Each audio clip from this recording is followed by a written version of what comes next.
L'actualité dans l'océan Indien marquée à Maurice par ce qu'on appelait le Yerrigadou Gate, du nom du désormais ex-ministre de la Justice contraint de démissionner car son nom a été cité dans une affaire de blanchiment d'argent. Le lanceur d'alerte Hussein Abdul Rahim, lui-même impliqué, a fait appel aux journalistes de l'Express de Maurice pour révéler l'affaire au grand jour. Des journalistes qui ont vu, vous le voyez sur ces images, leur domicile perquisitionné.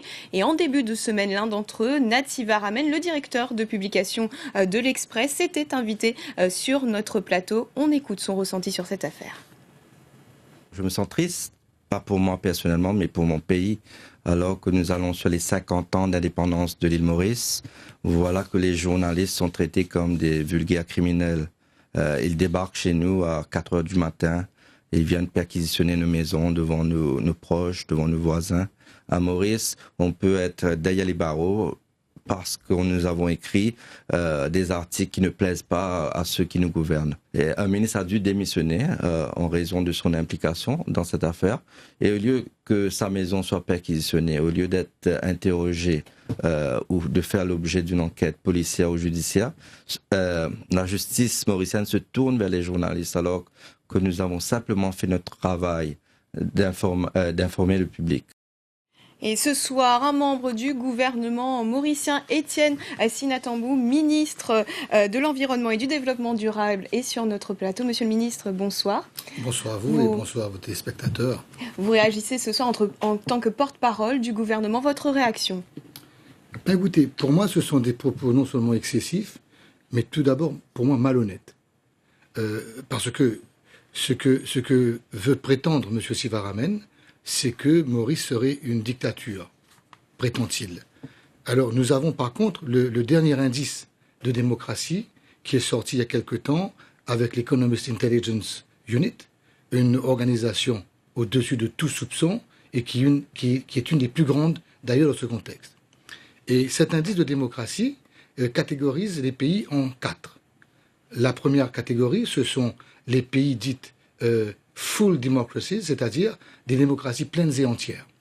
La deuxième catégorie s'appelle les flawed democracies, c'est-à-dire des démocraties défectueuses.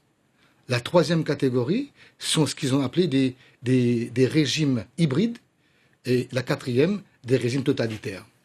Et dans la première catégorie, c'est-à-dire les full democracies, des démocraties pleines et entières, il n'y en a que 20 pays au monde.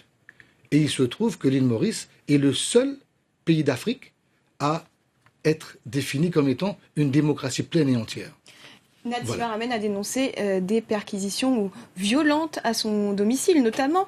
Est-ce qu'elles étaient nécessaires? Écoutez, je ne peux pas répondre pour le commissaire de police, mais ce que je peux vous dire, c'est que nous vivons dans un état de droit, et ce que M. Sivaramen omet de dire, c'est que le fameux dénonciateur dont il était le grand défenseur à l'époque, parce que celui-ci prétendait dénoncer le garde des Sceaux, eh bien, ce même dénonciateur est venu dire, 24 ou 48 heures plus tard, qu'il avait été manipulé par ce journaliste que vous venez d'entendre.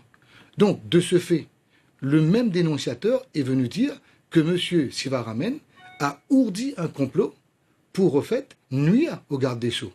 Donc, je m'insurge contre le fait qu'il ose venir prétendre que c'est un abus de démocratie quand, maintenant, lui est accusé par le même dénonciateur dont il se faisait fort auparavant. Un ministre a quand même dû démissionner.